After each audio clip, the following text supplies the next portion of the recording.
Laga penuh drama dan kontroversi antara Indonesia kontra Arab Saudi. Ya, laga antara timnas Indonesia kontra Arab Saudi dalam laga ke-6 kualifikasi Piala Dunia baru saja usai. Dalam laga yang berjalan di Stadion SUGBK itu, kedua negara tampil all out demi meraih poin sempurna di laga tersebut.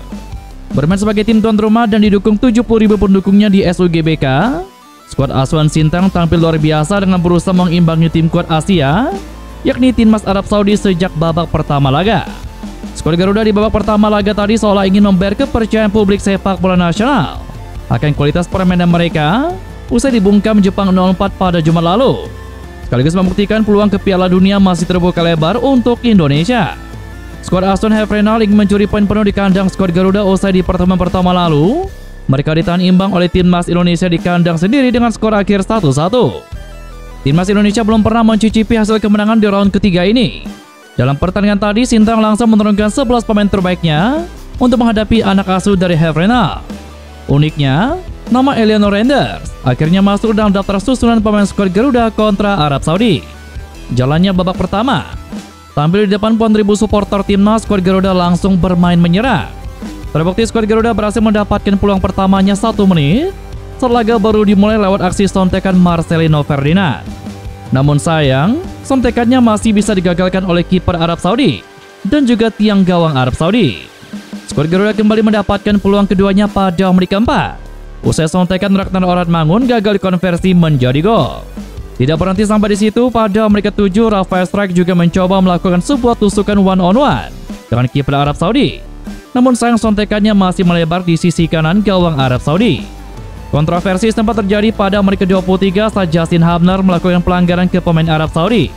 Wasit asal Uzbekistan membuat supporter timnas jantungan saat pengadil lapangan mengecek pelanggaran Justin Hubner via VAR. Untung saja Hubner hanya diganjar kartu kuning dari pelanggarannya tersebut.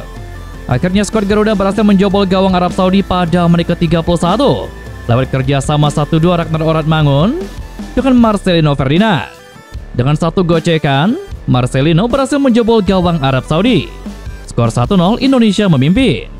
Beberapa kali pemain Arab Saudi mencoba melakukan intervensi ke pemain Indonesia dan mencoba memancing wasit pertandingan untuk mengeluarkan kartu untuk pemain Garuda. Hingga babak pertama usai, skor 1-0 untuk keunggulan skuad Garuda bertahan hingga turun minum. Hasil pertandingan bisa kalian lihat di thumbnail dan juga di deskripsi dalam video ini. Menghitung peluang timnas Indonesia di kualifikasi Piala Dunia jika kalah atau imbang melawan Arab Saudi pada Selasa 19 November 2024 malam ini. Usai ditekuk Jepang, timnas Indonesia akan kembali berlaga dalam lanjutan fase grup C putaran ketiga kualifikasi Piala Dunia. Bertempat di Stadion SUGBK Jakarta, timnas Indonesia akan menjamu lawan kuat yakni Arab Saudi. Di laga ini, timnas Indonesia tidak boleh melewatkan kesempatan meraih kemenangan usai dibekuk Jepang dengan skor telak 0-4. Skuad Garuda membutuhkan poin demi menjaga asa melaju ke putaran keempat kualifikasi Piala Dunia. Namun apa jadinya jika hanya imbang atau kalah? Dua skema ini tentu membuat skuad Garuda dalam posisi sulit, karena dipastikan gagal mengamankan 3 poin di kandang sendiri. Selain itu, dari 5 laga yang sudah dijalani, tim besutan Sintayong baru mampu mengoleksi 3 hasil imbang dan 2 kekalahan. Lantas bagaimana hitung-hitungan peluang timnas Indonesia jika imbang atau kalah melawan Arab Saudi di laga nanti? 1 poin bisa didapat timnas Indonesia jika mampu menahan imbang Arab Saudi. Tetapi posisi skuad Garuda di klasemen tidak akan berubah. Koleksi 4 poin tetap membawa Indonesia duduk di dasar klasemen dan hanya bisa melihat para pesaing berjibaku merebut poin tambahan. Praktis peluang timnas Indonesia lolos ke putaran selanjutnya semakin tipis karena hanya menyisakan 4 pertandingan. 4 laga dengan rincian 2 laga kandang dan 2 laga tandang. Indonesia masih harus melakoni lawatan ke Australia dan juga Jepang.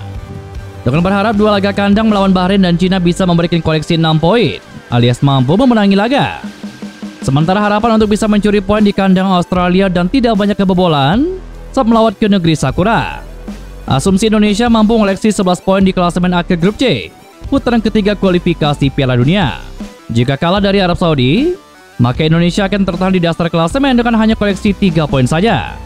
Dengan skema yang sama seperti di atas, Indonesia diprediksi hanya mampu mengoleksi 10 poin di klasemen akhir kualifikasi putaran ketiga. Lantas bagaimanakah peluang skuad Garuda untuk bisa lolos? Tentu hal ini masih harus menunggu hasil akhir pertandingan lain. Dengan berharap Bahrain dan juga Cina semakin terjungkal di laga selanjutnya, harapan Indonesia mampu mengakhiri putaran ketiga di peringkat keempat. Pengamat sepak bola Coach Justin menyebut pelatih timnas Indonesia Sintayong mulai aneh dan disamakan dengan mantan juru taktik Manchester United Erik ten Hag. Coach Justin mengaku kecewa dengan beberapa keputusan Sintayong, khususnya saat timnas Indonesia dikalahkan Cina pada pertandingan yang berlangsung pada 15 Oktober kemarin. Dia pun menyebut bahwa pelatih asal Korea Selatan ini semakin aneh dalam beberapa pertandingan terakhir skuad Garuda, terutama di putaran ketiga kualifikasi Piala Dunia. Pemain-pemain yang ada saat ini, lanjut Coach Justin, sebetulnya bisa bermain dengan sistem formasi yang diterapkan oleh Sintayong. Akan tetapi potensinya menjadi tidak keluar maksimal.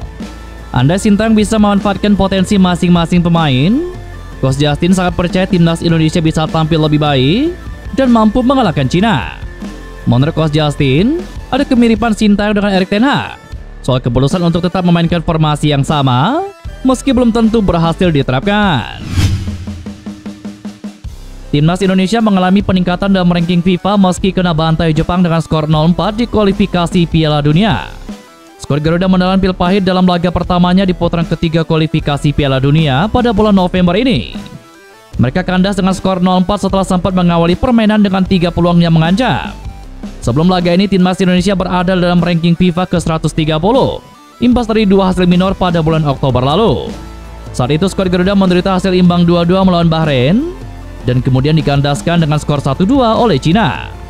Kendati begitu, timnas Indonesia justru mengalami peningkatan dalam ranking FIFA terkini, sebagaimana perkiraan dari Football Ranking. Kekalahan dari Jepang membuat skuad Garuda kehilangan 2,93 poin. Namun ada yang mengalami kerugian lebih besar, yakni timnas Rwanda. Negara asal Afrika tersebut tadinya ada di urutan ke-128, namun kehilangan 12,00 poin karena kalah dengan skor 0-1 dari Libya. Karena kehilangan 12 poin, Rwanda kini mengoleksi total 1115,80 dan menempati peringkat ke-130 dalam ranking FIFA. Timnas Indonesia masih memiliki lebih banyak poin meskipun tipis, yakni 1115,94, dan kini ada di posisi ke-129 dunia. Foto unggahan pemain keturunan Kevin Dix saat membela timnas Indonesia menjadi sorotan. Hal itu lantaran foto yang diunggahnya menampakkan hasil yang sangat indah dan juga estetik. Foto yang diunggah pun nampak detil. Kevin Dix diketahui setiap hari hampir mengunggah foto momennya bersama timnas Indonesia melalui Instagramnya. Dari foto-foto tersebut, sosok fotografer yang menjepret itu pun menjadi sorotan. Banyak fans timnas Indonesia dibuat fokus dengan hasil foto yang diunggah oleh Kevin Dix. Banyak yang bertanya-tanya siapakah sosok Algojo dari hasil jepretan foto Kevin Dix tersebut. Lewat salah satu unggahan Instagramnya, seorang fotografer ditandai oleh Kevin Dix. Sosok itu disebut-sebut sebagai fotografer pribadi Kevin Dix selama melakoni debut bersama timnas Indonesia. Sosok tersebut bernama Gaston Sermon.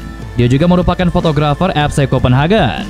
Dirinya ikut terbang ke Indonesia untuk membantu memfoto aksi-aksi dari Kevin Dix.